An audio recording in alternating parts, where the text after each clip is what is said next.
I guess I just feel like listening to myself talk. I fall into. I fall.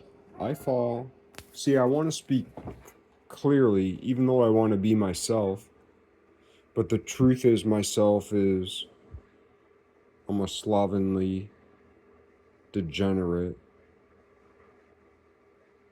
And when I act as myself, like right now, I'm acting a little bit more like the person I want to be instead of myself. This is not the way I talk to my friends. This is not the way I talk to my family. This isn't even the way I talk to myself. I'm trying to refine myself. In some way, I am acting. I am acting a little bit more like the person I want to be, even though I'm being um,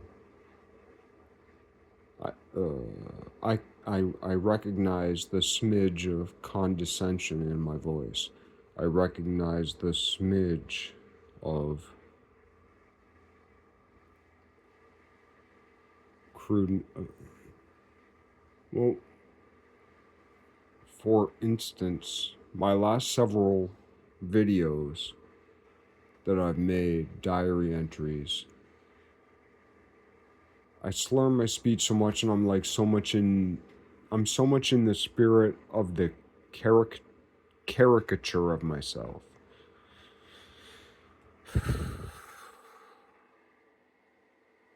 Anyway, that's not what I wanted to get to.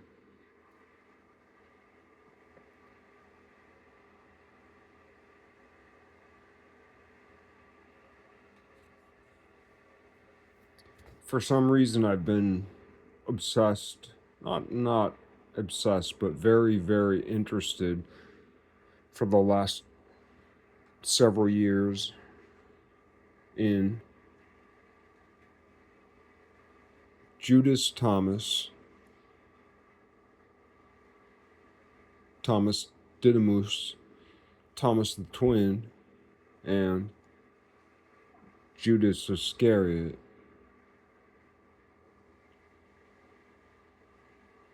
The bad guy. But Christ, right? A lot of people hate the doubter. A lot of people hate Judas Thomas. A lot of people hate Judas Thomas because he was the doubter. And how dare he doubt? But Jesus chose him because he was a doubter. And there's almost nobody. There's a few people, well, there's a lot of people who like Judas Priest or this or that, whatever. Like the band breaking the law. But like almost universally, Judas, as the betrayer of Christ, is reviled. But even within, like, now, these types of themes could be found elsewhere, but I feel like National Geographic is like pretty reputable. As it so happens, my brother worked there for like most of his professional life. And then once Disney took him over, they fucking destroyed the company. So he's on to new pastures, you know. But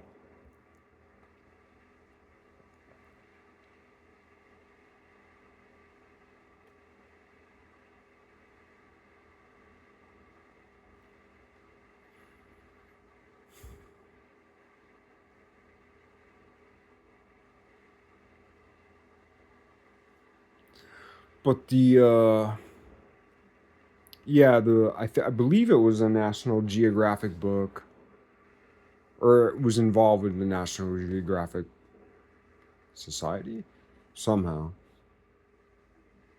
The Gospel of Judas Iscariot.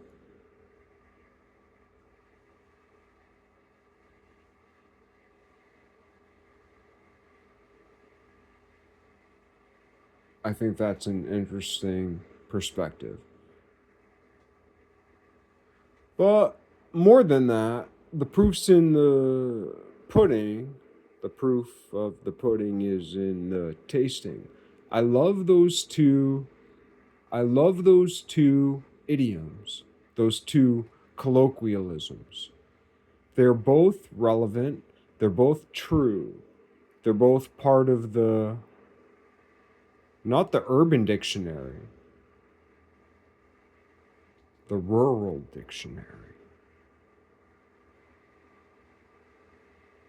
I hereby declare today shall ever be known as the founding day of the Society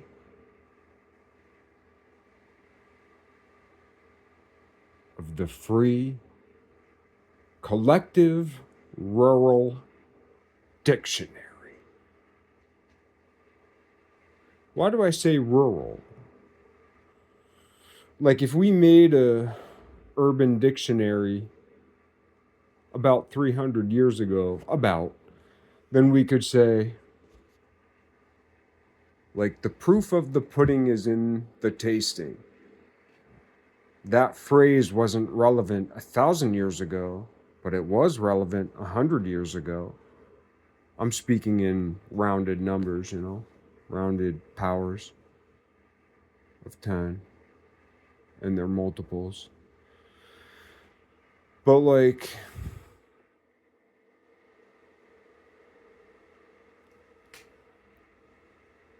and that's, I think, and I could get this wrong, but there's something to tease out here that phrase, the proof of the pudding is in the tasting.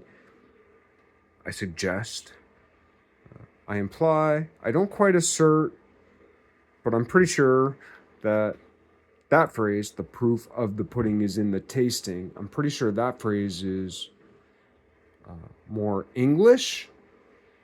And I still don't fully understand the difference between England, Great Britain, London, the city of London, the United Kingdom, Great Britain. Like, there's all these terms, but really there's like this island and a couple maybe baby islands, something like that. Maybe a peninsula, I don't know. Maybe the whole fucking island's a peninsula. A peninsulated island. An Icelandic peninsulae.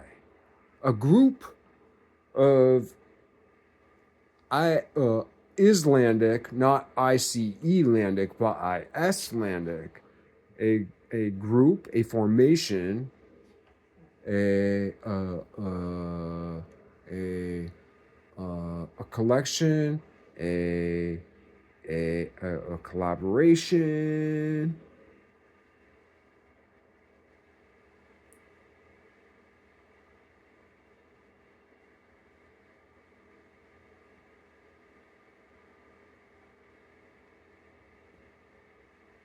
In accordance of Icelandic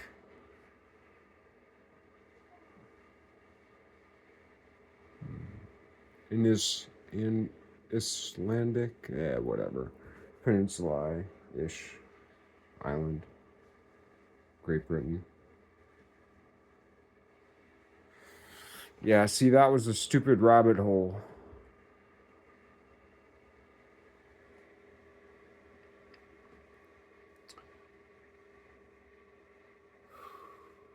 Okay, Judas Thomas, the doubter. People hate the doubter, but Christ chose the doubter.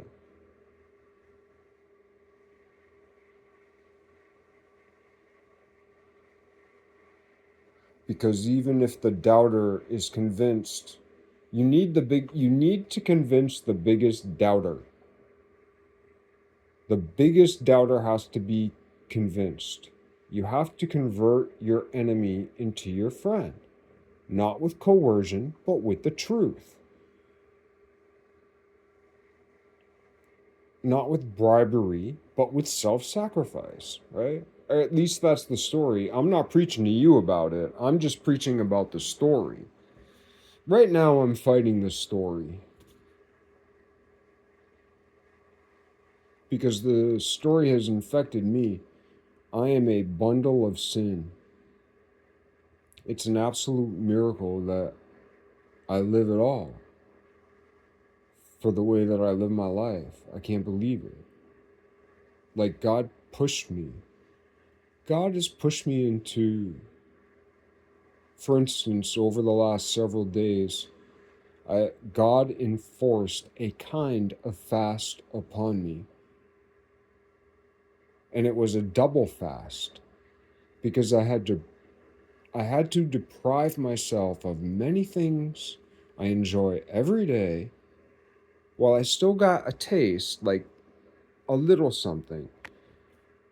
I was forced into exerting myself into areas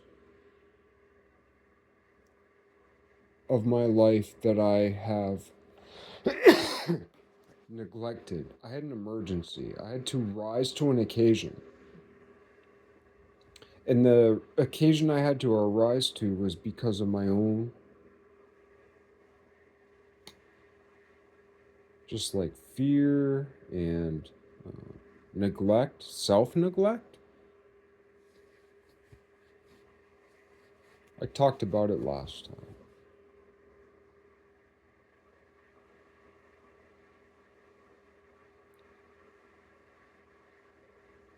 For instance, if you pray that you wish you were strong enough to fast, like I guess I've prayed, if not explicitly, and I have prayed explicitly, rarely, but periodically over the years. I've explicitly prayed to have this self will determination to fast in whatever way. You know, fasting from TV or fasting from porn or fasting from booze and drugs or fasting from women or whatever. It's come and it's gone, and some of it stayed and some of it hasn't. But if you pray to fast, if you pray to have the strength to fast, and you don't take it upon your own to fast in the ways that you pray for, God will enforce it upon you. Why do I say that? I'm not preaching to you from a high point. I'm preaching to you because over the last week, over the last 5 days,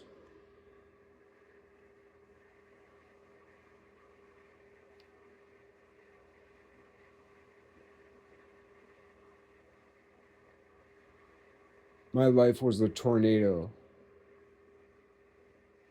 But once I knew I was in the tornado, which was right away,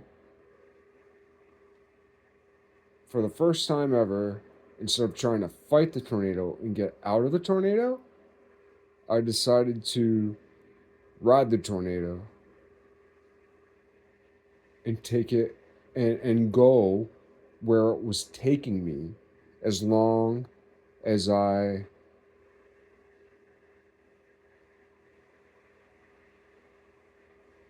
committed to expending as much energy on the tornado as the tornado expended upon me.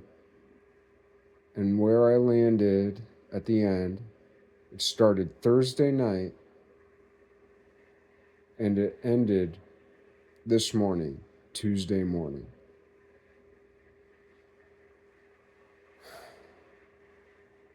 I'm not saying, like, there's still weather, but the tornado